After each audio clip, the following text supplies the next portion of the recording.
හරි මේ වීඩියෝ එකේදී මම කතා කරන්න යන්නේ කලින් වීඩියෝ එකේදී කතා කරපු පේපර් එකේ ඉතුරු ප්‍රශ්න ටික. ඒ කියන්නේ 2024 25 O level MCQ පේපරේ මම කලින් වීඩියෝ එකේදී පළවෙනි පිටුව සාකච්ඡා කරලා ඉවර කරා. ඒ කියන්නේ මෙතන මේ ප්‍රශ්න අංක 11ට නිකන් සාකච්ඡා කරලා ඉවරයි.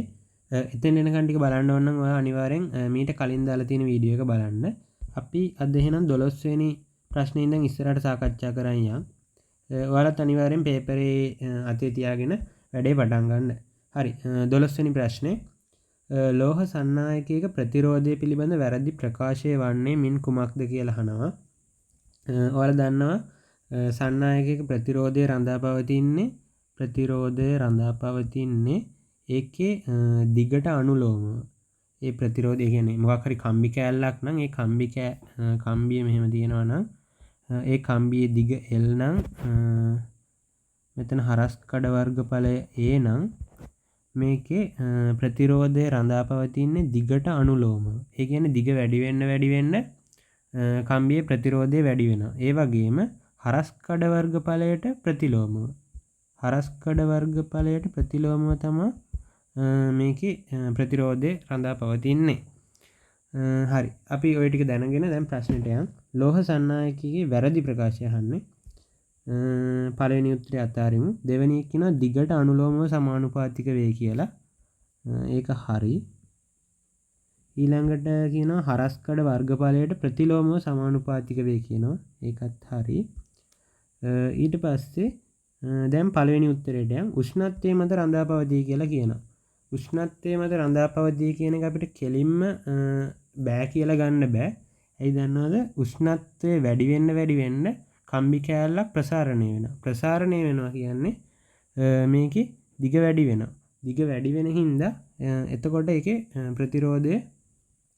ප්‍රතිරෝධයට දිග වැඩි වෙන එක බලපානවා. ඒ හින්දා උෂ්ණත්වයේ මත රඳා පවතී කියන එක හරි කියලා ගන්න වෙනවා. එතකොට හතරවෙනි පිළිතුර නිකම්ම වැරදි කියලා අපිට ගන්න පුළුවන්. විභවාන්තරයේ මත රඳා පවතී කියන එක. එතකොට උත්තරේ අංක 4. එතකොට උත්තරේ අංක 4 කියලා ගන්න පුළුවන්. හරි. ලේසි ප්‍රශ්නයක්. හරි. ඊළඟට අපි යන් කාබන් ඩයොක්සයිඩ් සහ හයිඩ්‍රජන් යන වායු වල නියැදි දෙකක් වායු සරාවලට රැස් කර ගැනීම සඳහා විසර්ජක නල පිහිටුවිය යුතු නිවැරදි ආකාරය කුමක්ද කියලා අහනවා. මෙතන දීලා තියෙන්නේ කාබන් ඩයොක්සයිඩ් සහ හයිඩ්‍රජන් කියන වායු දෙක. ඔයාලා දන්නවා කාබන් ඩයොක්සයිඩ් කියන්නේ ටිකක් බර වායුවක්. ඒ කියන්නේ ඝනත්වය වැඩි එකක්. හයිඩ්‍රජන් කියන්නේ සැහැල්ලු වායුවක්. එතකොට මම සරලවම මේ වගේ බර කියලා සලකන්න. කාබන් ඩයොක්සයිඩ් කියන්නේ බර වායුවක්. හයිඩ්‍රජන් කියන්නේ සැහැල්ලු වායුවක්. එතකොට මේ දෙක එකතු කරගන්න පුළුවන් කොහොමද කියලා තමයි අපෙන් අහන්නේ. හරි පළවෙනි එකේ කියනවා මේ විදිහට එකතු කරගන්න පුළුවන් කියලා. මේ කාබන් ඩයොක්සයිඩ් වලට අදාළව හරි වුණත් හයිඩ්‍රජන් වලට අනුව මේ විදිහට එකතු කරන්න බෑ. ඇයි? හයිඩ්‍රජන් කියන්නේ සැහැල්ලු වායුවක්. මේකට එකතු වුණාට පස්සේ ආයෙ මේවා උඩට යනවා සැහැල්ලු හින්දා. ඒ හින්දා මේක තියාගන්න බැරුව යනවා. හරි. ඊළඟට දෙවෙනි උත්තරේට කාබන් ඩයොක්සයිඩ් මේ විදිහට එකතු කරන්න බෑ. ඇයි? ඝනත්වයෙන් වැඩි හින්දා මෙහෙම දැම්මට ආයෙත් පල්ලෙහාට යනවා. ඒ හින්දා මිනුම් සරාව ඇතුළේ ওই විදිහට එකතු කරගන්න බැරුව යනවා. හයිඩ්‍රජන් මේකත් වැරදි. එතකොට තුන්වෙනි එක කාබන් ඩයොක්සයිඩ් බර වායුවක් හින්දා ඔහම වායුව එකතු වුණාට ආයෙත් පල්ලෙහාට එනවා. හයිඩ්‍රජන් වලට අනුව මේක හරි පාවෙනවා සැහැල්ලු වායුවක් හින්දා. මේක හයිඩ්‍රජන් වලට අනුව හරි කාබන් ඩයොක්සයිඩ් වලට අනුව වැරදි. හතරවෙනි උත්තරයට යන් අපි කාබන් ඩයොක්සයිඩ් මේ විදිහට එකතු කරපුවාම බර වායුවක් හින්දා මිනුම් සරාවේ රැඳිලා තියෙනවා මෙහෙම. ඒ හින්දා ඒක හරි. ඊළඟට හයිඩ්‍රජන්ට අදාළව ඒක සැහැල්ලු වායුවක් හින්දා මිනුම් සරාවේ උඩ රැඳිලා තියෙනවා. ඒකත් හරි. එතකොට මේ ප්‍රශ්නේ, ඒ කියන්නේ 13 වෙනි ප්‍රශ්නේ උත්තරේ අංක 4 කියලා අපිට ගන්න පුළුවන්. මේක ලේසි ප්‍රශ්නයක්. හරි. අපි යන් ඊළඟ ප්‍රශ්නෙට. අංක 14. සංශ්ලේෂිත රේඛීය බහු අවයවක වල ගුණයක් නොවන්නේ කුමක්ද කියලා අහනවා. මේ රේඛීය බහු අවයවක කියන්නේ අන්තිම හරිය තියෙන පාඩම. ඔයාලා අනිවාර්යෙන් ඒවා පාඩම් කරලා මේ O level වලට යද්දී යන්න ඕනේ. හරි. මෙතනදී අම්ල වලට ප්‍රතිරෝධී වීම හරි පහසුවෙන් ජෛව හායනය වීම කියන එක වැරදි. අනිත් දෙක හරි. මෙතන ජෛව හායනය වීම කියන්නේ පහසුවෙන් ජෛව හායනය වෙන දේවල් නෙමේ, බහු අවයවක විදිහට තියෙන ගොඩක් වෙලාවට පොලිතීන්, ප්ලාස්ටික් වර්ග, PVC වගේ දේවල්. ඒ හින්දා පහසුවෙන් ජෛව හායනය වෙනවා කියන එක රේඛීය බහු අවයවික වල ගුණයක් නොවේ කියලා ගන්න පුළුවන්. අංක 1 කියලා ගන්න පුළුවන්. එතකොට 14 වෙනි ප්‍රශ්නෙට උත්තරේ. හරි. අපි යන් 15 වෙනි එකට. 15 වෙනි එකේ කියනවා අපිට මේ විදිහට විදුලි බලාගාරයක සිට නිවස දක්වා විදුලිය සම්ප්‍රේෂණය කරන මාර්ගයක ප්‍රධාන අවස්ථා කිහිපයක් මෙම සටහනේ දක්වා ඇත. පරිණාමක වර්ග පිළිවෙලින් මොනවද කියලා අහන්නේ. මේක ලේසි ප්‍රශ්නයක්. විදුලි බලාගාරයෙන් එන්නේ 11 කිලෝවෝල්ට්. ඊට පස්සේ මේ A කියන එකේදී වැඩි වෙලා තියෙනවා 220 කිලෝවෝල්ට් වලට. 11ක් කිලෝවෝල්ට් 220ක් කිලෝවෝල්ට් වෙලා තියෙනවා. කියන්නේ මේ A කියන එකේදී වැඩි වෙලා තියෙනවා. හරි. ඊළඟට 220 කිලෝවෝල්ට් අය අඩු වෙලා තියෙනවා 22ක් කිලෝවෝල්ට් වලට. කියන්නේ B එකේදී අඩු වෙලා තියෙනවා. ඊළඟට මේ 22 කිලෝවෝල්ට් අඩු වෙලා තියෙනවා 220 වෝල්ට් වලට. මෙතන ඔයාලා තේරුම් ගන්න ඕන එකක් තමයි මේ 22 220 වෙද්දි වැඩි වෙලා නෙමෙයි තියෙන්නේ කියන එක. ඉලක්කමක් විදිහට වැඩි වුණාට මේක කිලෝවෝල්ට්, මේක වෝල්ට්. අපි මේ දෙකම එක මේකකින් ගන්න බලමු. 22යි කිලෝවෝල්ට් කියන්නේ 22000ක් වෝල්ට්. මෙතන තියෙන්නේ 220ක් වෝල්ට්. සරල වෙලා තියෙන්නේ 22000ක් වෝල්ට් 220ක් වෝල්ට් බවට පත් වෙලා තියෙන්නේ. එතකොට අඩු වෙලා තියෙන්නේ කියලා ඔයාලා තේරුම් ගන්න ඕනේ. හරි. දැන් බලමු මොකද වෙලා තියෙන්නේ කියලා. A එකේදී වෝල්ට් එක වැඩි කරලා තියෙනවා, B එකේදී අඩු කරලා තියෙනවා, C එකේදී ආයෙත් අඩු කරලා තියෙනවා. පිළිවෙලට ABC මොනවද කියලා අහන්නේ. වැඩි කරලා තියෙන ඒවා අධිකර, අඩු කරලා තියෙන ඒවා අවකර. හරි. මෙතන A විතරයි අධිකර එකක් විදිහට තියෙන. ඒ කියන්නේ පළවෙනි උත්තරේ විතරක් අධිකර තියෙන ඒවා බලමු. හරි. අංක 1 උත්තරේ කියලා අපිට ගන්න පුළුවන්. පළවෙනි එක අධිකර, අවකර, අවකර. හරි. ඊළඟට 16 මානව හෘදයෙහි වඩාත්ම ඝනකම බිත්තිය ඇත්තේ කුමන කුටීරයේද කියලා කියනවා. ඒක ලේසි ප්‍රශ්නයක්. ඒකත් මෙහෙම වම් පැත්තේ කෝෂිකාවෙන් හෘදයේ සංස්ථානික ධමනී හරහා මුළු ඇඟටම පොම්ප කරන්න ඕනේ. දකුණු කෝෂිකාවෙන් පොම්ප කරන්නේ මොනවද? පෙනහළු වලට විතරයි. ඒ හින්දා මුළු ඇඟටම පොම්ප කරන්න ඕන හින්දා වම් කෝෂිකාවේ බිත්ති ඝනකමට තියෙනවා ලොකු පීඩනයක් දෙන්න ඕන හින්දා. එතකොට උත්තරේ එන්නේ අංක බලමු වම් කෝෂිකාව. වම් කෝෂිකාව කියන්නේ අංක 3. හරි. ඊළඟ ප්‍රශ්නෙට යමු. 17 වෙනි එක. කම්හලකින් නිකුත් වූ අපජලය පරිසරයට මුදා හැරීමට පෙර රූපයේ දැක්වෙන පරිදි X නම් ඝන ද්‍රව්‍යක ඇසුරුමක් කරහා යවනවලු. අපජලය හා X සම්බන්ධයෙන් සත්‍ය විය හැක්කේ කුමක්ද කියලා අහනවා. හරි. පළවෙනියටම කියනවා අපජලය ආම්ලික වන අතර X වැලි වේ කියලා. බලමු. මෙතන අපජලය කියන්නේ pH 2.11ක්. නිකුත් වූ ජලය කියන්නේ මේක හරහා තමයි අපජලය යවන්නේ. එළියට එනවා pH 6.81ක්. අපජලයේ pH 2.1යි. 2.1යි කියන්නේ 7ට වඩා අඩුයි. ඒ කියන්නේ ආම්ලිකයි. 7ට වඩා වැඩි නම් බාෂ්මිකයි. අපජලය ආම්ලික කියන උත්තරේ මුලින්ම අපි තෝරගෙන ඉන්න ඕනේ. අපජලය ආම්ලික වන අතර එතන මේ බාෂ්මික කියන ඒවා දෙක කපලා දාන්න පුළුවන්. අපජලය බාෂ්මික වන අතර කියන ඒවා. හරි. දැන් උත්තර දෙකක් අයින් කරා. එතකොට 1යි 3යි තමයි ඉතුරු වෙන්නේ. අපජලය ආම්ලික වන අතර X වැලි වේ කියනවා, X හුණු ගල් වේ කියනවා. දැන් අපි හොයන්න ඕනේ X මොකක්ද කියලා. X කියන්නේ මේක හරහා අපජලය ගියාට පස්සේ ඒකේ ආම්ලික බාෂ්මික ගතිය වෙනස් වෙලා තියෙනවා. මෙතන 2.1, මෙතන 6.8. ඒ කියන්නේ බාෂ්මික පැත්තට තමයි බර වෙලා තියෙන්නේ. හරි. මෙතන වැලි තිබ්බොත් වැලි හරහා ජලය යවුවා කියලා ආම්ලික බාෂ්මික ගතියේ කිසිම වෙනසක් වෙන්නේ නැහැ. වැලි හරහා යවුවට කිසිම දෙයක් වෙන්නේ නැහැ. නමුත් හුණුගල් කියලා කියන්නේ කැල්සියම් කාබනේට්. ඒවා වතුරත් එක්ක එකතු වෙලා බාෂ්මික ගතිය වැඩි කරනවා. ඒ හින්දා මෙතන අනිවාර්යෙන් වැලි තියෙන්න බෑ කියලා ඔයාලා තේරුම් ගන්න ඕනේ. එතකොට අනිවාර්යෙන් මෙතන තියෙන්න ඕනේ x වල හුණු ගල්. එතකොට උත්තරේ එන්නේ අංක 3 අපජලය ආම්ලික වන අතර x හුණු ගල් වේ කියන එක. හරි. ඊළඟ ප්‍රශ්නයට යමු අපි. 18 වෙනි ප්‍රශ්නේ. සෝඩා බීම බෝතලයක මූඩිය විවෘත කළ විට කාබන් ඩයොක්සයිඩ් වායු බුබුලු නිදහස් වේ. තවද ශීතකරණයකින් ගත් සෝඩා බෝතලයක් විවෘත කළ විට වායු බුබුලු පිටවන වේගයට වඩා වැඩි වේගයකින් ඉන් පිටත තිබූ සෝඩා බෝතලයක් විවෘත කළ විට වායු බුබුලු පිට වේ කියලා කියනවා. මොකද්ද මේ කියන්නේ? සෝඩා බෝතල් දෙකක් තියෙනවලු. එකක් ෆ්‍රිජ් එකේ තිබිලා ගත්ත එකක්, අනික එළියේ තිබ්බ එකක්. මෙතන කියන ශීතකරණයෙන් ගත් සෝඩා බෝතලය විවෘත කළ විට වායු බුබුලු පිට වෙන වේගයට වඩා වැඩි වේගයකින් පිටත තිබූ සෝඩා බෝතලයෙන් විවෘත කළ විට වායු බුබුලු පිට වේ. මේ නිරීක්ෂණ අනුව පහත දැක්වෙන කුමන තත්ත්වයට තේ කාබන් ඩයොක්සයිඩ් ජල ද්‍රව්‍යතාව වැඩි වෙන බව නිගමනය කළ හැකිද කියනවා. මෙතන ඔයාලා මේ ඡේදයෙන් දීලා තියෙන එක ඇත්තටම ඔළුවට ගන්න ඕනෙත් නැහැ. සරලවම මේ ප්‍රශ්نين අහන්නේ කුමන තත්ත්වයටතේ කාබන් ඩයොක්සයිඩ් ජල ද්‍රව්‍යතාව වැඩි වෙන බව නිගමනය කළ හැකිද? ඕක තමයි සරලවම 18 වෙනි ප්‍රශ්නේ.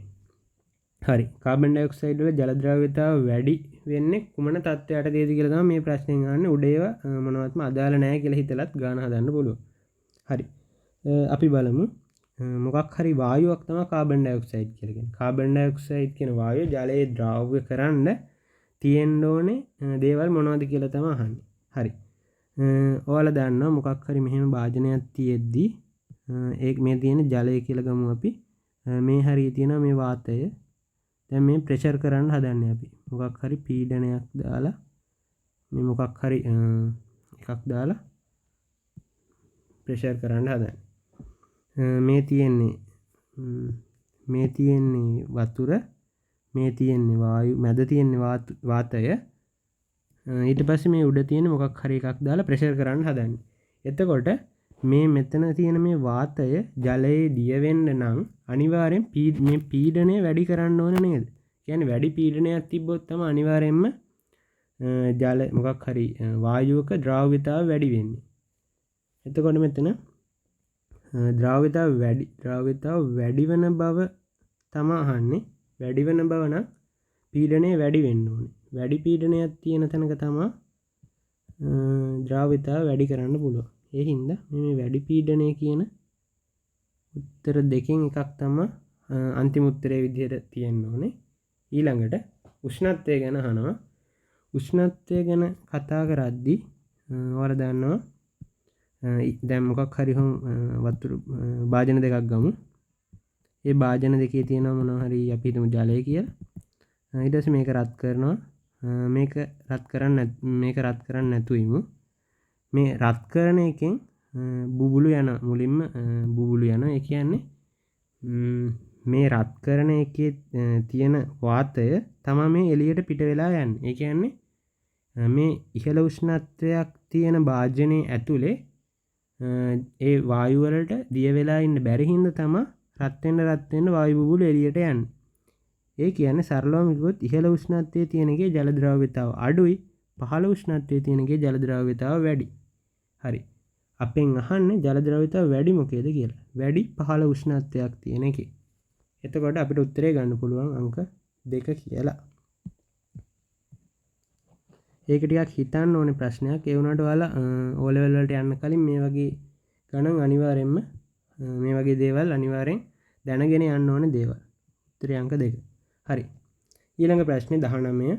තල දර්පණයකින් සෑදෙන ප්‍රතිබිම්බයක් පිළිබඳව සත්‍ය වන්නේ කියලා අහනවා. ලේසි ප්‍රශ්නයක්.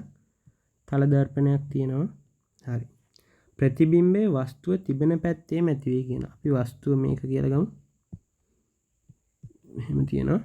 ප්‍රතිබිම්බය ඇති වෙන්නේ හරියට මේ පැත්තේ තමයි ප්‍රතිබිම්බය ඇති වෙන්නේ. මෙයාලා කියනවා වස්තුව තිබෙන පැත්තේම ප්‍රතිබිම්බය ඇති වෙනවා කියලා. කියන්නේ මේ පැත්තෙමයිලු ප්‍රතිබිම්බය ඇති වෙන්නේ. ඒක වැරදි. ප්‍රතිබිම්බයේ විශාලත්වය දර්පණයේ විශාලත්වය මත රඳා පවතී. කන්නඩිය කොච්චර විශාල වෙනවද කියන එක මත ප්‍රතිබිම්බයේ විශාලත්වය රඳා පවතින්නේ නැහැ. ප්‍රතිබිම්බය කොච්චර උනත් සමානව තියෙනවා. දර්පණය කොච්චර විශාල වුණත් ප්‍රතිබිම්බය වෙනසක් වෙන්නේ නැහැ. එතකොට උත්තරය අංක 2ත් වැරදි. ඊළඟට 3 කියනවා පාර්ශ්වික අපවර්තනය වෙනවලු. ඒක හරි. ප්‍රතිබිම්බ දුර දර්පණයේ ජ්‍යාමිතික හැඩය මත රඳා පවතී කියනවා. ඒකත් වැරදි. දර්පණය ත්‍රිකෝණාකාර දර්පණයක් තිබ්බත් රවුමක් තිබ්බත් කොයි විදිහේ දර්පණයක් තිබ්බත් ප්‍රතිබිම්බයේ දුර ඒක මේ රඳා පවතින්නේ නැහැ ජ්‍යාමිතික හැඩය මත. හරි. එතකොට උත්තරේ එන්නේ අංක 3. හරි. අපි යන් ඊළඟ ප්‍රශ්නෙට. පණිවිඩ හුවමාරු චන්ද්‍රිකාව පොළොව මට්ටමේ සිට 36000ක් උසින් කක්ෂගත කර ඇත.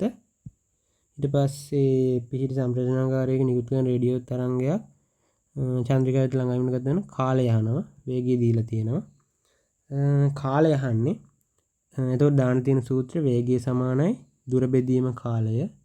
වේගය සමානයි දුර බෙදීම කාලය. එතකොට කාලය උක්ත කරගත්තට පස්සේ කාලය සමානයි දුර බෙදීම වේගය කියලා ගන්න පුළුවන්. හරි. එතකොට දුර තමයි සූත්‍රයේ උඩට එන්නේ. වේගය තමයි යටට එන්නේ. මේක තප්පරයට මීටර් වලින් වේගය දීලා තියෙන හින්දා අපිට මේ දුර මීටර් වලින් ගන්න ඕනේ. ඒ හින්දා 1000න් වැඩි කරන්න වෙනවා. 36000 ගුණ කරන්න වෙනවා 10 3න් මීටර් කරන්න. ඊළඟට වේගය දීලා තියෙනවා 3යි 10 8යි. හරි. මේ විදිහේ උත්තරයක් තමයි තියෙන්න ඕනේ. බලමු අපි තියනවාද කියලා. අනිවාර්යෙන් යට තියෙන්න ඕනේ 3යි 10යි 8ක්. 3යි 10යි 8ක් මේකේ තියෙනවා. මේකේ නෑ. මේකේ නෑ. මේකේ තියෙනවා. එතකොට අනිවාර්යෙන් එක හරි 4 හරි උත්තරේ එන්නේ. එතකොට උඩ පදයට එන්න ඕනේ 36.6ක්. 36.6ක් තියෙන්නේ මොකේද කියලා බලමු. එතකොට මේක එන්නෙත් නෑ. වැරදි. මේක තමයි එන්න ඕනේ 36.6 කියන්නේ 3.6යි 10යි 7යි. එතකොට උත්තරය අංක 4 කියලා ලේසියෙන් ගන්න පුළුවන්. හරි.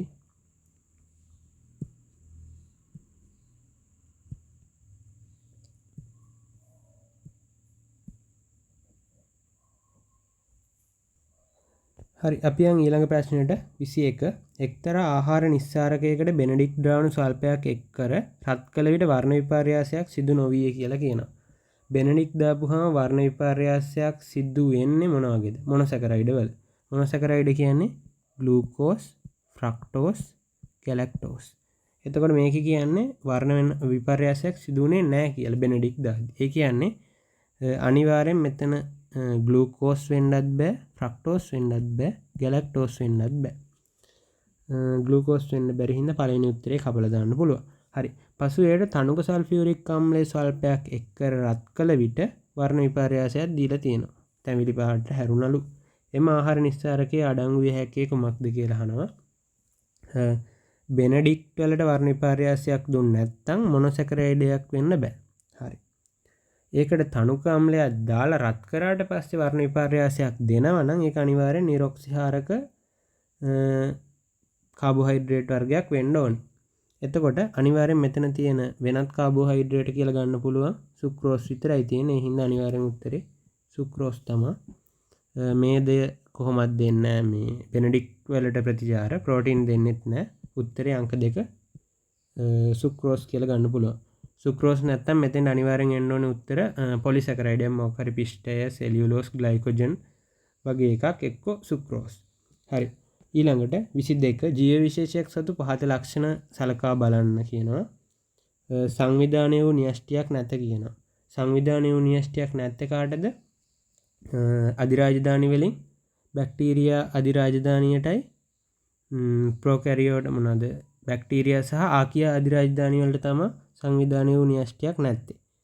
ඊළඟට ප්‍රතිජීවක වලින් විනාශ කළ හැකිය කියලා කියනවා. විනාශ කරන්න පුළුවන් කවද? බැක්ටීරියාවන්ව විතරයි ප්‍රතිජීවක වලින් විනාශ කරන්න පුළුවන්. එතකොට ව්‍යාධි ජනක හෝ ස්වයංපෝෂී වෙන්න පුළුවන් කියලා කියනවා. හරි. මේවායින් බැක්ටීරියා අධිරාජධානියට අයත් ජීවීන් සතු ලක්ෂණ වන්නේ කියලා අහන්නේ. සංවිධානය වූ න්‍යෂ්ටියක් නැත කියන එක හරි.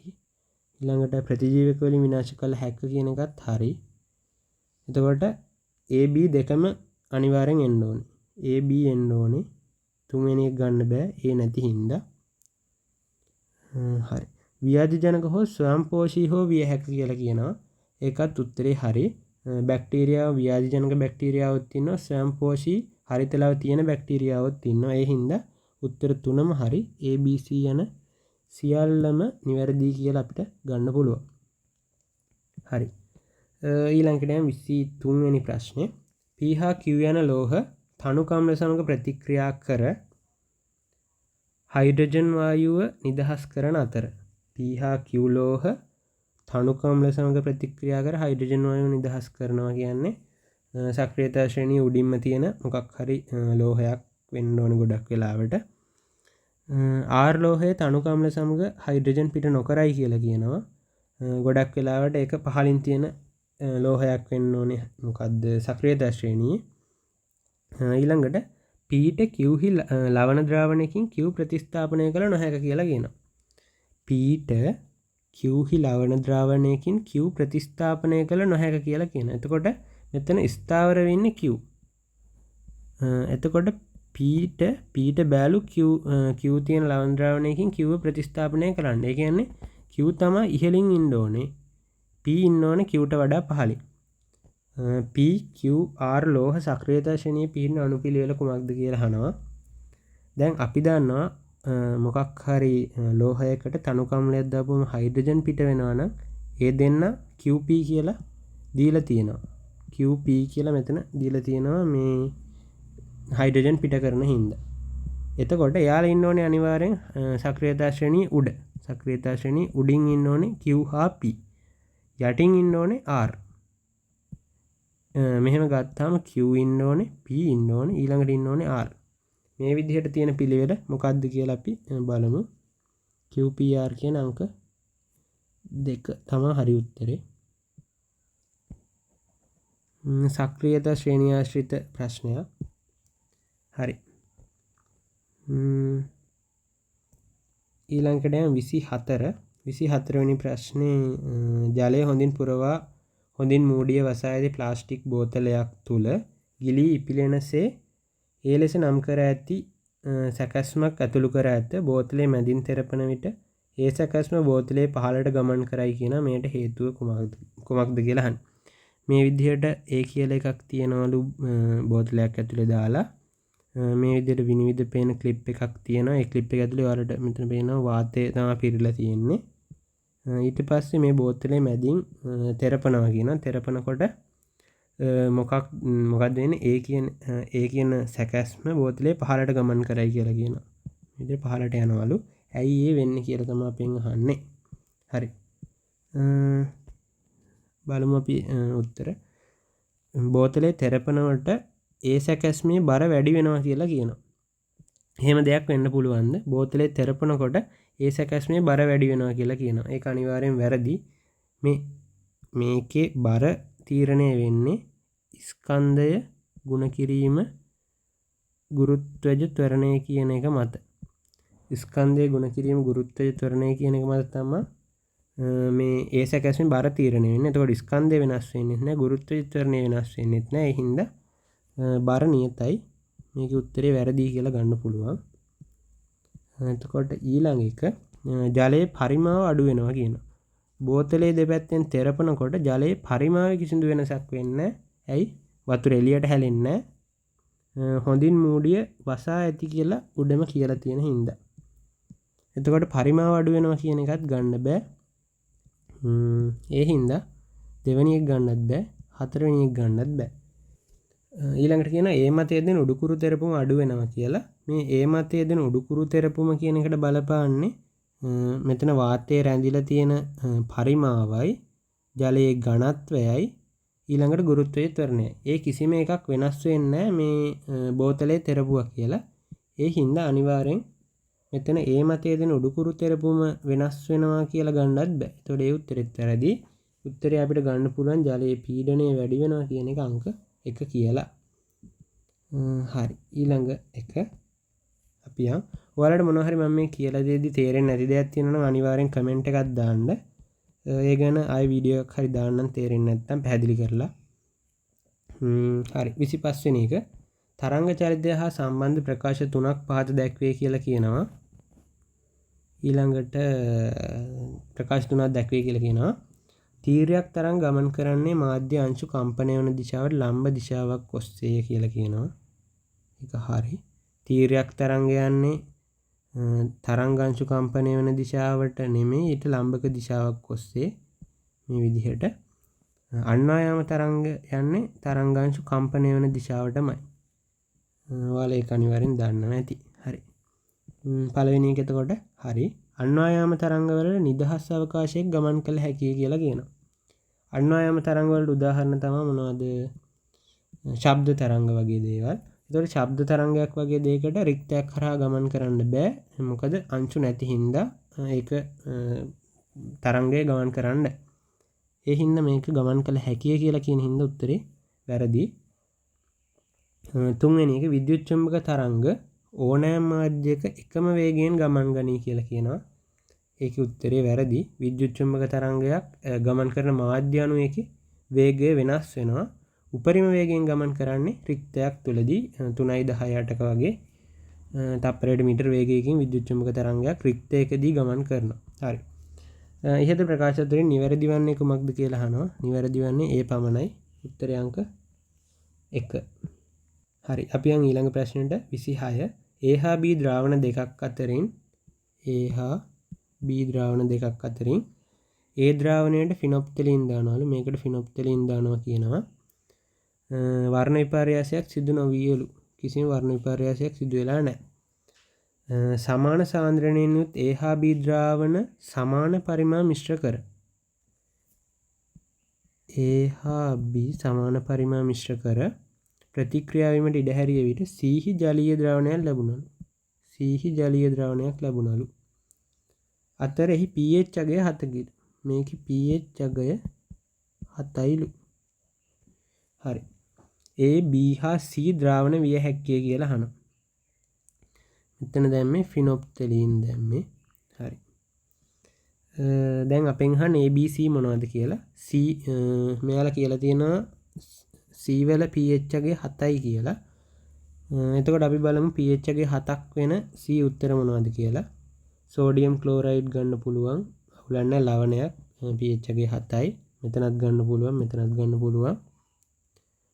මෙතන තියෙන්නේ අම්ලයක් මෙතන තියෙන්නේ බෂ්මයක්.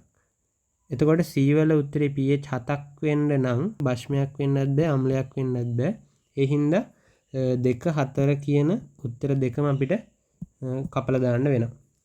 හරි. අන්තිමේට ඉතුරු වෙනවා අපිට 1 2 කියන උත්තර දෙක.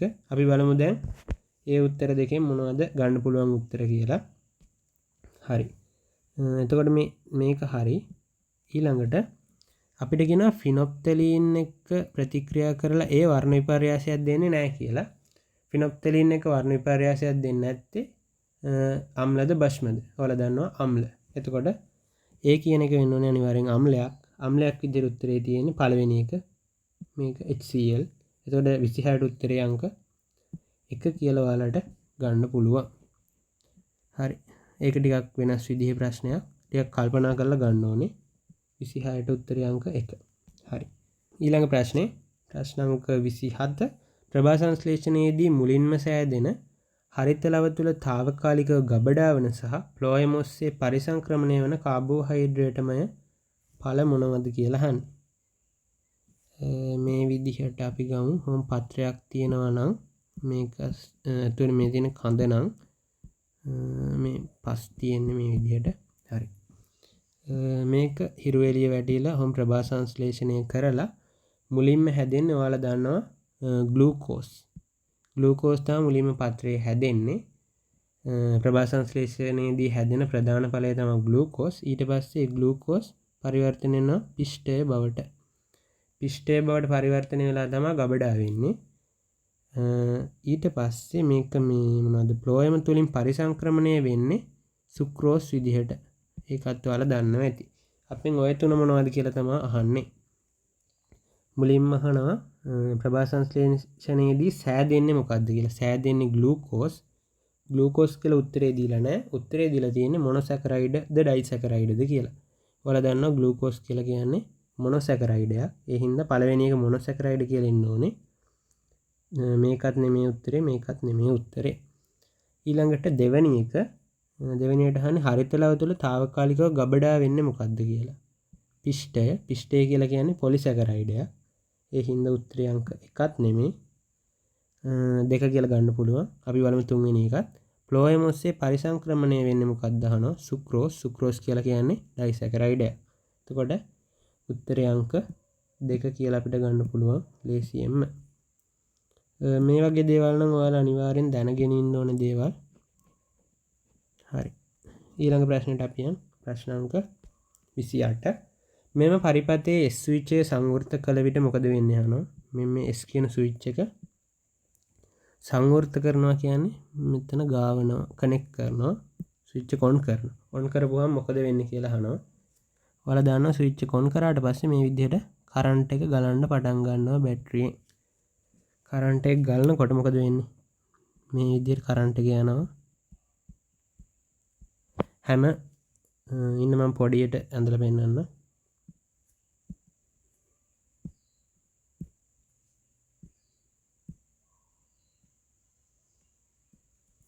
මේ 6 වෝල්ට් කියන බැටරිය හරහා බැටරියෙන් මෙහෙම කරන්ට් එක යන්න ඕනේ. ගිහිල්ලා මේ විදිහට මේකේ අතු ශාඛා තුනක් තියෙනවා. මේ විදිහට තමයි යන්න ඕනේ. හරි. ඔයාලට පේනවා ඇති මෙතන B කියන බල්බ් එකේ තියෙන වයර් එකේ තියෙන මොකද්ද මේ ඩයෝඩ් එකක් අනිත් පැත්තට තමයි ගහලා තියෙන්නේ. ඔයාලා දන්නවා මේ විදිහට ගහලා තියෙන එකක් හරහා කරන්ට් එක පාස් වෙන්නේ නැහැ කියලා. ඒ කියන්නේ මේක දිගේ කරන්ට් එක යන්නේ නැහැ. ඒ කියන්නේ B බල්බ් එක පත්තු වෙන්නේ නැහැ. B බල්බ් එක පත්තු වෙන්නේ නැහැ කියන උත්තර ටික අපි බලමු. S ස්විච් එක සංවෘත කළ විට B බල්බ් එක පත්තු වෙන්න බෑ. පළවෙනි එකේදී කියන්නේ A සහ B දැල් වේ කියනවා. B දැල් වේ කියන හින්දා ඒක වැරදි. දෙවෙනි එකට යන් B සහ C දැල් වේ කියනවා. මේක හින්දා වැරදි. හතරවෙනි එකේ කියනවා සියල්ලම දැල් වේ කියලා ඒකත් වැරදි. එතකොට කෙලින්ම ගන්න පුළුවන් උත්තරය අංක 3 කියලා. ඒකත් ලේසි ප්‍රශ්නයක්. හරි. මේ පේපර් එකේ තිබ්බ ගොඩක් ප්‍රශ්න ඔයාලට අනිවාර්යෙන් පාඩම් කරලා තිබ්බනම් සහ මේ තියරි කොටස් ඉගෙනගෙන තිබ්බනම් වැඩි කල්පනා කරන්න නැතුව ගන්න තිබ්බා. ඔයාලා හිතන්නකෝ මෙතන 28 වෙනි ප්‍රශ්නේ මෙතන මේ ඩයෝඩ් එක දැකපු ගමන්ම ඔයාලට තීරණය කරන්න පුළුවන් B දැල් වෙන්නේ නැහැ කියලා. එතකොට මේ උත්තර තුනම කපලා දාන්න පුළුවන්. තප්පර 2ක් 3ක් ඇතුළත ඔයාලට උත්තරේ 3 කියලා ඉක්මනටම ගන්නත් පුළුවන්. හරි. ඊළඟට යන් 29 වෙනි එකට. හරි. 29 වෙනි ප්‍රශ්නේදී කියනවා අපිට මිනිස් ඩිම්බයක තිබිය හැකි අලිංග වර්ණ දේහ සහ ලිංග වර්ණ දේහ සංඛ්‍යාව සහ ලිංග වර්ණ දේහය මොකක්ද කියලා අහන්නේ. සාමාන්‍යයෙන් අලිංග වර්ණ දේහ තියෙන්නේ වර්ණ දේහ 40 ඔක්කොම වර්ණ දේහ තියෙන 46ක් මිනිස් සෛලයක. ඔයාලා දන්නවා මොකද්ද ඩිම්බයක් මේ ඩිම්බ සෛලයක් හැදෙන්නේ මේක දෙකට බෙදිලා. ඒ හින්දා 23 තමයි බෙදෙන්නේ. ඒතකොට ඩිම්බ සෛලයක තියෙන මුළු වර්ණ දේහ සංඛ්‍යාව 23යි. එතනිනුත් 22ක් තමයි අලිංග වර්ණ දේහ, එකක් ලිංග වර්ණ දේහ. ඩිම්බ සෛලයක් ඉන්න මේ ලිංග වර්ණ දේහය ඇතුළේ තියෙන්නේ X වර්ණ දේහය කියලා ගන්න පුළුවන්. එතකොට වර්ණ දේහ ගණන 22යි තියෙන්නේ මොකද්ද X. උත්තරේ එන්න ඕනේ අංක 2. උත්තරේ අංක 2 කියලා ගන්න පුළුවන්. මෙතන ඌනනයක් වෙන්නේ ඔයාලා දන්නවා. ඩිම්බ සෛලයක් හැදෙනකොට. හරි. ඊළඟට මිනිසාගේ ශ්වසන ක්‍රියාවලියේදී ආශ්වාසයේ සිදුවන විට මහා ප්‍රාචීරයේ වක්‍රතාව සහ උරස් කුහරයේ පරිමාවට මොකද වෙන්නේ කියලා කියනවා. අපි බලමු මොකද වෙන්නේ කියලා. මේ විදිහට තමයි තියෙන්නේ උරස් කුහරය මිනිස්සෙක්ගේ මහා ප්‍රාචීරය තමයි මේ විදිහට තියෙන්නේ. මේ විදිහට මහා ප්‍රාචීරය වෙනස් වෙන්න පුළුවන්. හරි. එතකොට ඔයාලා මේ කියන්නේ උරස් කුහරයේ පරිමාව සහ ප්‍රාචීරයේ වක්‍රතාව. අපි මුලින්ම ගමු උරස් කුහරයේ පරිමාව. ආශ්වාස කරද්දී නම් ආශ්වාස කරද්දී කියලා කියන්නේ අපි මේ තියෙන්නේ උරස් කුහරයේනේ. එළියේ තියෙන්නේ වායු ගෝලය. එතකොට එළියේ තියෙන වාතය ඇතුළට එන්න ඕනේ. ඇතුළට එන්න නම් එළියේ පීඩනය වැඩි වෙන්න ඕනේ. ඇතුළේ පීඩනය අඩු වෙන්න ඕනේ. ඔහොම වුණොත් තමයි ආශ්වාසයකදී ඇතුළතට වාතය එන්නේ. ඒ හින්දා මේ පීඩන වෙනස හදාගන්න අපේ උරස් කුහරේ පීඩනය අඩු කරගන්න ඕනේ. පීඩනය අඩු කරගන්නවා කියලා කියන්නේ ඔයාලා දන්නවා පරිමාව නම් වැඩි කරගන්න සිද්ධ වෙනවා. පීඩනයයි පරිමාවයි ප්‍රතිලෝමව සමානුපාත හින්දා. එතකොට පරිමාව වැඩි වෙන්න ඕනේ මේ වගේ වෙලාවකදී. පරිමාව වැඩි වේ කියන උත්තර දෙක තමයි ගන්න වෙන්නේ. අඩු වේ කියන දෙක කපලා දාන්න වෙනවා. හරි. එතකොට පරිමාව වැඩි වෙන්න නම් මහා ප්‍රාචීරයේ මෙහෙම තිබිලා හරියන්නේ පාතට එන්න ඕනේ. පාතට එන්න ඕනේ. ඒ කියන්නේ මහා ප්‍රාචීරයේ වක්‍රතාව මෙහෙම තියෙද්දි වක්‍රතාව වැඩි, මේ විදිහට තියෙද්දි වක්‍රතාව අඩුයි. වක්‍රතාව අඩු වෙන්න ඕනේ. වක්‍රතාව අඩු වෙනවා කියන්නේ මේ දෙකෙන් එකක් වෙන්න ඕනේ. එතකොට දෙකම හරියන්න නම් උත්තරේ අංක 3 කියලා ගන්න පුළුවන්. උත්තරේ අංක 3. 30 වෙනි එකට අංක 3 උත්තරේ වලට ගන්න පුළුවන්. ටිකක් හිතන්න ඕනේ ප්‍රශ්නයක්. හරි. ඊළඟ එක 31ට යන් අපි. විදුලි තාපකයක ක්ෂමතාව දීලා තියෙනවා. තාපකයේ පැය 2ක් ක්‍රියාත්මක වීමේදී වැය වෙන විද්‍යුත් ශක්ති ප්‍රමාණය අපෙන් අහනවා. ඔයාලා දන්න සූත්‍රය E = PT. මේකෙන් ශක්තිය හොයන්න පුළුවන්. P කියලා කියන්නේ ක්ෂමතාව. හරි. මෙතන ඔයාලා මුලින්ම සැලකිලිමත් වෙන්න ඕන දේ තමයි මෙතන දීලා තියෙන්නේ වොට්. ප්‍රශ්නේ දීලා තියෙන්නේ වොට් වලින්, උත්තර දීලා තියෙන්නේ කිලෝ වොට් වලින්. එතකොට මෙතන දීලා තියෙන්නේ පැය වලින්, උත්තරේ දීලා තියෙන්නේ පැය වලින්. ඔයාලා දැනගන්න ඕනේ පැය කියන එක වෙනස් කරන්න නැතුව සූත්‍රයට දාන්න වොට් කියන එක කිලෝ වොට් කරලා සූත්‍රයට දාන්න ඕනේ. එතකොට තමයි අපිට ඕන විදිහට උත්තරේ ගන්න පුළුවන් වෙන්නේ. හරි. P වෙනුවට අපි දැන් වොට් ගන්න දාමු. වොට් වෙනස් කරන්න ඕනේ කිලෝ වොට් විදිහට. වොට් 1000ක් කියලා කියන්නේ කිලෝ වොට් එකක් ගුණ කිරීම T කියන්නේ පැය දෙකක්. පැය වලින්ම දානවා. උත්තරවල තියෙන්නේ පැය හින්දා. පැය 2යි ගුණ කරපුවාම එනවා 1/2 කිලෝ වොට් හවර්ස්. මේ විදිහ උත්තරයක් තියනවද කියලා බලමු. හරි. උත්තරේ අංක 2 කිලෝ වොට් හවර්ස් 2යි කියලා දීලා තියෙනවා. එතකොට ගන්න පුළුවන්. ඊළඟට යන 32. හරි. 32. බැරි වෙලාවත් ඔයාලා මේ 31 වෙනි ප්‍රශ්නේ කිලෝවොට් කරන්න නැතුව ಗುಣ කරා නම් ඔයාලා සමහර විට මේ උත්තරේ හරි කියලා ගන්න පුළුවන්. 10 + 2 2000යි කියලා මේ ගන්න පුළුවන්. එතකොට උත්තරේ එන්නේ හරියට නම් වොට් හවර්ස් වලින්. ඒ වුණාට මේක කිලෝවොට් හවර්ස් තමයි දීලා තියෙන්නේ. අනිවාර්යෙන් ඒකක ගැන සැලකිලිමත් වෙන්න මේ වගේ ගණන් හදද්දී. හරි. 32ට යන් යකඩවල කැතෝඩීය ආරක්ෂණය සඳහා භාවිතා කළ හැකි කුමක්ද අහනවා. ඔයාලා දන්නවා සක්‍රියතා ශ්‍රේණියේ යකඩ තියෙන්නේ ටිකක් මැද හරියට උඩින් වගේ. එතකොට මේ කියන්නේ කැතෝඩීය ආරක්ෂණය සඳහා භාවිතා කළ හැකි. යකඩ ඔක්සිජන් එක්ක ප්‍රතික්‍රියා කරලා මලකඩ හැදෙනවා. ඒ හින්දා වෙන මොකක් හරි ලෝහයක් එක්ක ස්පර්ශ කරලා තිබ්බොත් ඒ ලෝහය විකාදනය වෙලා යකඩ විකාදනය වෙන එක නවතිනවා. ඒ වගේ අවස්ථාවකට භාවිතා කරන්න පුළුවන් ලෝහය මොකක්ද කියලා තමයි අපෙන් අහන්නේ. ඒ වගේ වෙලාවට පාවිච්චි කරන්න පුළුවන් මේ උඩ හරියෙන් තියෙන ලෝහයක්. එතකොට ඒ උඩ හරියෙන් තියෙන උදාහරණ විදිහට ඔයාලට පොතේ දීලා තිබ්බ සිංක් සහ මැග්නීසියම් සාමාන්‍යයෙන් පාවිච්චි කරනවා කියලා. මේ සිංක් මැග්නීසියම් වගේ ලෝහයක් එක්ක යකඩ ස්පර්ශ කරලා තිබ්බහම ඔක්සිජන් ඇවිල්ලා සිංක් හරි මැග්නීසියම් හරි ඒ ලෝහය එක්ක ප්‍රතික්‍රියා කරනවා. Fe ආරක්ෂා වෙනවා. ඒක තමයි මෙයාලා මේ උත්තරෙන් බලාපොරොත්තු වෙන්නේ. එතකොට අපිට ගන්න පුළුවන් උත්තරේ අංක 4 සිංක් කියලා. මේ අනික් උත්තර තුනම Feට වඩා සක්‍රියතා ශ්‍රේණියේ පහළින් තියෙන මූලද්‍රව්‍ය. ඒ හින්දා ඒව ගන්න බෑ. උත්තරේ අංක 4 කියලා ගන්න පුළුවන්. හරි. ප්‍රශ්න අංක 33ට යන් ස්කන්ධයේ M වන රොකට්ටුවක් කියනවා. රොකට් එකක් තියෙනවලු. ස්කන්ධයේ M වන රොකට්ටුවක්. හරි. රොකට් එකක් තියෙනවා. ඒක ස්කන්ධයේ M ලු.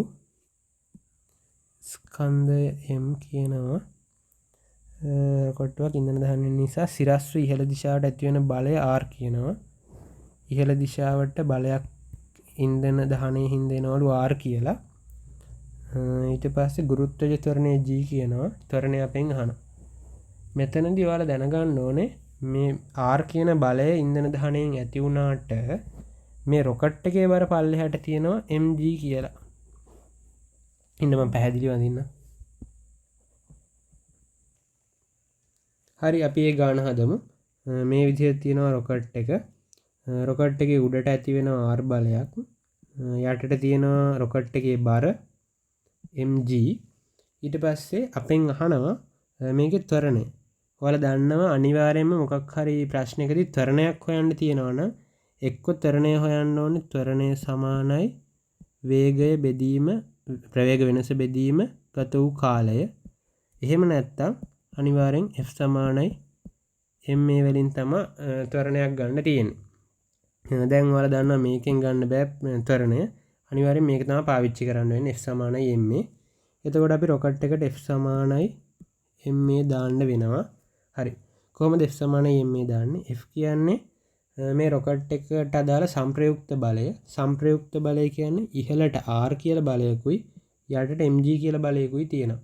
මේ දෙකේ වෙනස විදිහට R ඍණ mg කියලා සංප්‍රයුක්ත බලයකින් තමයි මේ රොකට් එක ඉහළට යන්නේ.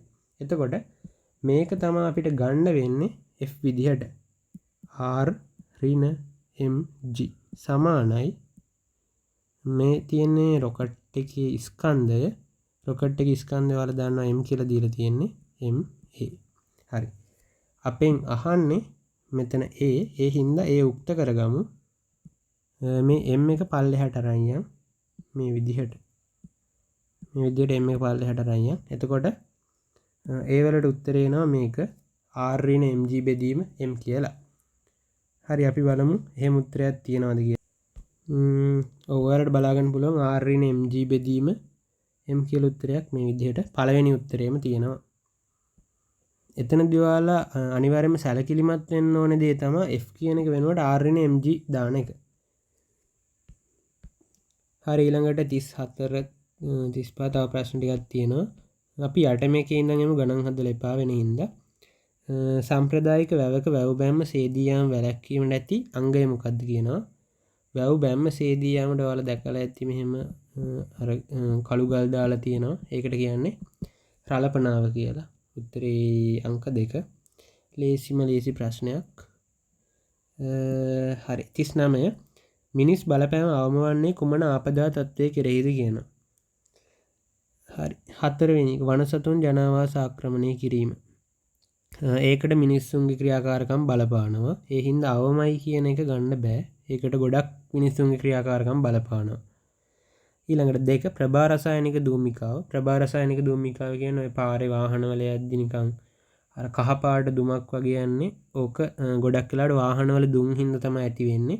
ඒ හින්දා ඒකට අවමයි කියලා ගන්න බෑ. මිනිස් බලපෑමක් තියෙනවා ඒක.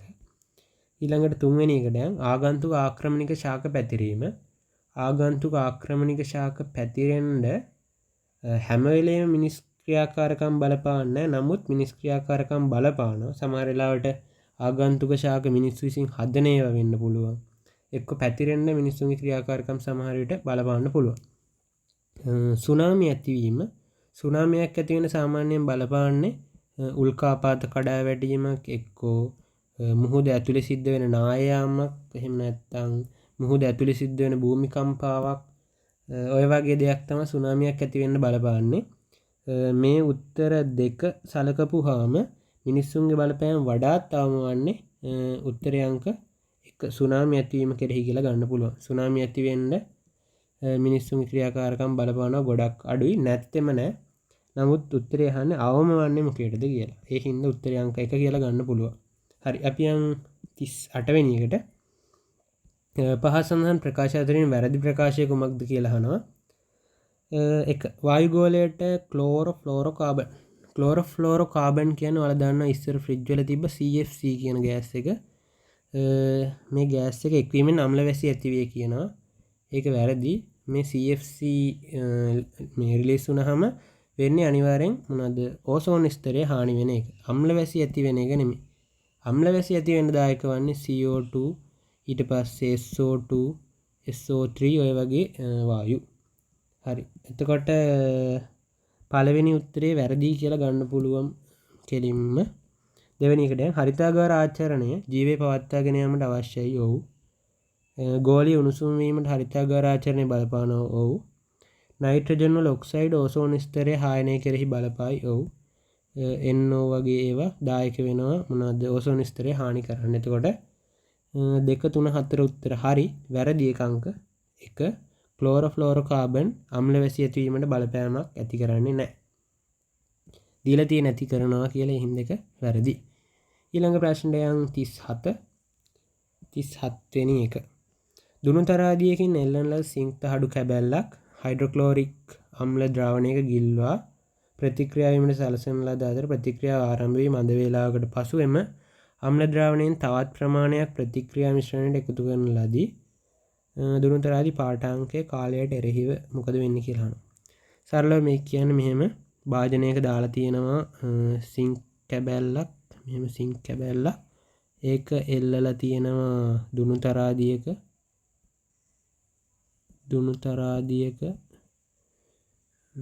ඉන්නවා ලස්සනට අඳින්න. මෙහෙම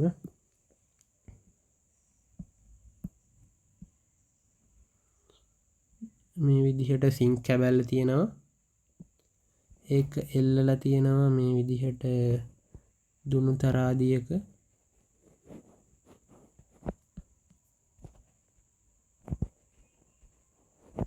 දුනු තරාදියක එල්ලලා තියෙනවා මේ විදිහට සිංක් කැබැල්ල. ඊට පස්සේ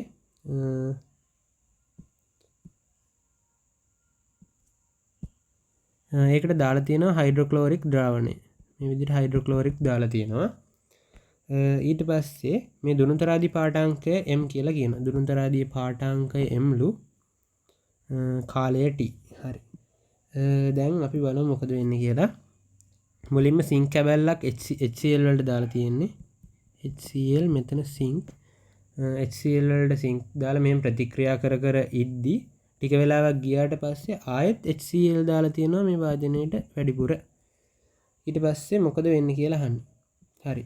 මුලින්ම ඔයාලා දැනගන්න ඕනේ දැන් සිංක් කැබල් HCl එක්ක ප්‍රතික්‍රියා කර කර තියෙන්නේ නැති. ඊට පස්සේ මේ සාන්ද්‍රණය නියතයිනේ. ඒ කියන්නේ හයිඩ්‍රොක්ලෝරික් අම්ල ද්‍රාවණයේ ගිල්ල ප්‍රතික්‍රියා වීමට සලස්වා එම අම්ල ද්‍රාවණයෙන්ම තවත් ප්‍රමාණයක් දාලා තියෙනවා. ඒ කියන්නේ සාන්ද්‍රණ වෙනස් වීමක් වෙලා නැහැ. එම අම්ලයෙන්ම හින්දා කලින් ප්‍රතික්‍රියා කර කර තිබ්බ රේට් එකෙන්ම ආයෙත් ප්‍රතික්‍රියා වෙනවා. ඇයි මේ ද්‍රාවණයේ පරිමාව විතරයි වැඩි වෙලා තියෙන්නේ. මම හිතනවා ඔයාලට තේරෙන්නේ නැති කියලා. ඒ කියන්නේ ඔයා සරලව හිතන්නකෝ මේ මොකක් හරි වතුරට දාලා තියෙද්දි ප්‍රතික්‍රියාවක් වෙනවා. ඒ ප්‍රතික්‍රියාව වෙවි තියෙද්දිම ඔයා ඒකට තවත් වතුර ටිකක් දානවා. ඉතින් මේ ප්‍රතික්‍රියාවට කිසිම බලපෑමක් වෙන්නේ නැහැ නේද? අමතර වතුර දැම්මා කියන එක. අන්න ඒ වගේ දෙයක් තමයි මේකෙත් වෙලා තියෙන්නේ. ඒ කියන්නේ මොකක් හරි කලින් වෙලා තිබ්බ විදිහටම ප්‍රතික්‍රියාව සිද්ධ වෙගෙන යනවා. කිසිම වෙනස් වීමක් වෙන්නේ නැහැ මෙන්න මේ අතරමැද කාලයේදී. ඒ විදිහේ එකක් තියෙන්නේ මොකේද කියලා බලමු. මේ හැම එකේදීම මැදින් වෙනස් වීම වෙලා තියෙනවා. උත්තරේ අංක 1 කියලා ගන්න පුළුවන්. උත්තරේ අංක 1 තමයි එන්නේ. ස්කන්ධය අඩු වෙගෙන යන්නේ ওই විදිහට ප්‍රස්ථාරයකින්. හරි. තව ප්‍රශ්න 3ක් තියෙනවා. ඊළඟට අපි යන් 34 35 36. 36 වෙනි එකට හයිඩ්‍රජන් ක්ලෝරයිඩ් හා ජලයේ තාපාංක පිළිවෙලින් ඍණ 85යි CI කියනවා. මේ වෙනසට හේතුව පැහැදිලි කරන්න කියලා කියනවා. හරි. මොකක් හරි ද්‍රාවණයක තාපාංකය කියන එක රඳා පවතින අපි හිතමු H2O කියලා. H2O. ඊට පස්සේ මේ H2O කියලා ගමුකෝ. ජලය තියෙනවා මේ විදිහට. ජලය කියලා කියන්නේ H2O අණු ගොඩක එකතුවක් කියලා ඔයාලා දන්නවනේ. මේ H2O කියන අණු අතර එක එක විදිහේ බන්ධන වලින් බැඳිලා තියෙන්නේ හැම එකක්ම. ඒ වගේම අපි හිතමු HCl කියලා. HCl කියලා ගත්තොත් මෙහෙම HCl මේවත් බැඳිලා තියෙන එකින් එකට. හරි. මේ එක ද්‍රාවණයක් මේ එක ද්‍රාවණයක්. හරි. මෙතනදී තාපාංකය කියලා කියන්නේ මොකද්ද? තාපාංකය කියලා කියන්නේ මේකට තාපය දෙන්න මොකක් හරි එක් අවස්ථාවකදී මෙන්න මේ බන්ධන කැඩෙන අවස්ථාවක් එනවා. ඒ බන්ධන කැඩෙන අවස්ථාව එනකොට තමයි අපි ඒකේ තාපාංගය කියලා කියන්නේ. මෙන්න මේ බන්ධන කැඩෙන අවස්ථාවක් එනවා. ඒ කැඩිච්ච වෙලාවේදී මේ බන්ධන දෙකක් තුනක් කැඩුනහම මේ තියෙන අණුව පිට වෙලා යනවා එළියට. ඒ වෙලාවේදී තමයි අපි තාපාංගය කියලා කියන්නේ.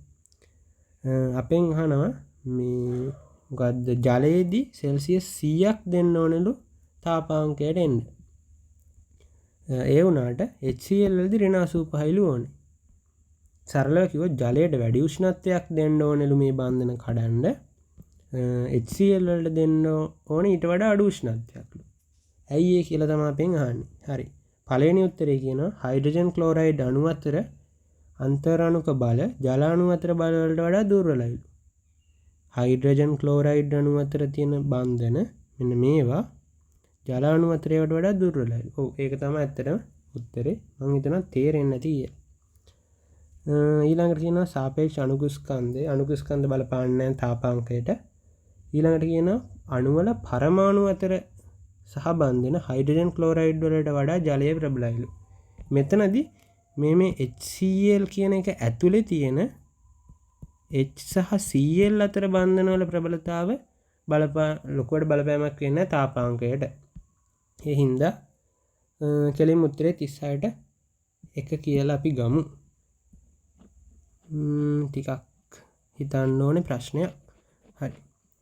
ඊළඟට අපි යන් 35ට 35 දී කියනවා මේ විදිහට ඕලක්ෂය වටා ගූර්ණයක් දෙනවලු. සම්ප්‍රයුක්ත බල ගූර්ණය කීයද කියලා අහන්නේ. මෙතනදී ඔයාලා ගොඩක් අයට පැටලෙන තැනක් තමයි මෙතන මේ පහේ බලය දීලා තියෙන එක.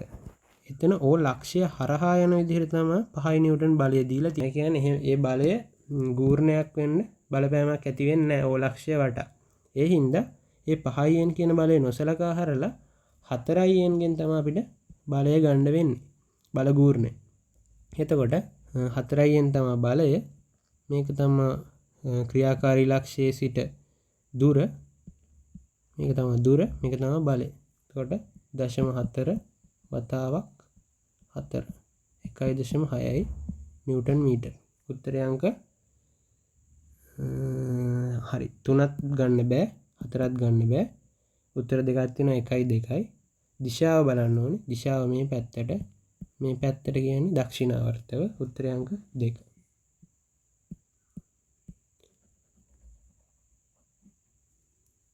හරි අන්තිම ප්‍රශ්නේ 34 වෙනි එක. රූපයේ ඇත්තේ වායුමය හයිඩ්‍රෝකාබන් 4ක ස්කන්ධ වේ කියනවා. මින් සමාන අණු සංඛ්‍යාවක් අඩංගු වන්නේ කුමකේද කියලා අහන්නේ. අණු සංඛ්‍යාව හොයන සූත්‍රය මොකද්ද? අණු සංඛ්‍යාව හොයන සූත්‍රය තමයි අණු සංඛ්‍යාව සමානයි මවුල ගාන ගුණ කිරීම ඇවගාඩ්‍රෝ සංඛ්‍යාව. ඇවගාඩ්‍රෝ සංඛ්‍යාව කියන එක ඔයාලා දන්නවා නියතයක් කියලා 6.0222 10 වෙනි බලය. මවුල ගාන තමයි වෙනස් වෙන්නේ. ඒ කියන්නේ මවුල ගාන වැඩි වෙන්න අණු ගාන වැඩි වෙනවා. ඕක තමයි අපි මේ සරලව ගන්න ඕනේ දේ. මවුල ගාන වැඩි වෙන එකේ අණු ගාන වැඩි වෙනවා. ඕක තමයි සරලවම හිතන්න ඕනේ දේ. හරි. දැන් බලමු මවුල ගාන වැඩිම මොකේද කියලා. ඒ කියන්නේ ඔයාලා මවුල ගාන වැඩිම එක හෙව්වොත් ඒකේ තමයි අණු ගාන වැඩිම. හරි. අපි දැන් බලමු මවුල ගාන වැඩි නෙමේ සමාන එක අහන්නේ. මවුල ගණන් සමාන මොනවාගේද කියලා බලමු. මෙයාලා කියනවා බලමු එකින් එක හොයමු. ඒ වල මවුල ගාන හොයන විදිය වල දන්නවා ඇති. මවුල ගාන හොයන්නේ දීලා තියෙන ස්කන්ධය බෙදීම මෞලික ස්කන්ධය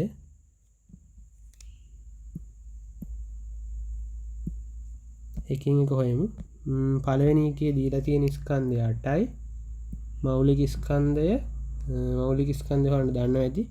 C වල 12යි H එකට එක ගානේ 4ට 4යි 12යි එතන 4යි 16යි 16යි කියන්නේ මෙතන 0.5යි මවුල ගාන තමයි අපි ඔය හෙව්වේ. පළවෙනි එකේ මවුල 0.5ක්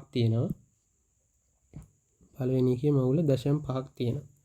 ඊළඟට යන් C2H4 C2H4 වල මවුල ගාන හොයද්දී මවුල වල දන්න මවුල ගාන කිව්වේ දීලා තියෙන ස්කන්ධය බෙදීම මෞලික ස්කන්ධය. එතකොට දීලා තියෙන ස්කන්ධය ග්‍රෑම් 7යි. මෞලික ස්කන්ධය C2H4යි කියන්නේ 12යි 12යි 24යි 28යි. එතකොට උත්තරේ 0.25යි. 0.25යි. ඊළඟට අපි යන් C එකට. C එකේදී කියන්නේ ග්‍රෑම් 10යි. ඊට පස්සේ මෞලික ස්කන්ධය C2H6යි කියන්නේ C2ට 12 වරක් 2 24යි. H6යි කියන්නේ 30යි. 30යි කියන්නේ 0.33යි. ඊළඟට යන් 4 වෙනි එකට දීලා තියෙන ස්කන්ධය 11යි. C3H8යි කියන්නේ C3ක් කියන්නේ 12 වරක් 3 36යි. H8යි කියන්නේ 1ට 1 ගානේ 8යි. 36යි 8යි 44යි. එතකොට මේ කියන්නේ 0.25යි. හරි. මේ 0.25 කියන එක ඔයාලට තේරෙන්නේ නැති. මම ගත්තේ මේ ගත්තේ මේ මෙතන 44 11 බෙදීම 44 කියන්නේ 4න් 1යි. ඒ හින්දා 0.25යි. මම දශම වලින් ගත්තේ උත්තරේ ලේසි හින්දා. පළවෙනි එකේ 0.5යි 0.25යි 0.33යි 0.25යි. එතකොට සමාන ඒවා අහන්නේ මේකේ සමානයි මේකේ සමානයි. B සහ D වල තමයි සමාන වෙලා තියෙන්නේ. උත්තරේ අංක 3 කියලා ගන්න පුළුවන් ලේසියෙන්ම. හරි. අපි ඔක්කොම ප්‍රශ්න සාකච්ඡා කරා නේද? හරි. ඔක්කොම ප්‍රශ්න ටික සාකච්ඡා කරා. ඔයාලට මොන හරි තේරුම් නැති තැනක් තියෙනවා නම් අනිවාර්යයෙන්ම කමෙන්ට් එකක් දාන්න. මේ පළවෙනි කොටස් ටික ඔයාලා බැලුවේ නැත්නම් ඊට කලින් වීඩියෝ එකෙත් දාලා තියෙනවා අනිවාර්යෙන් බලන්න. ඒ වගේම අනිවාර්යෙන් channel එක subscribe කරලා මේ වීඩියෝ එක share කරලත් පොඩි support එකක් දෙන්න. හරි. thank you.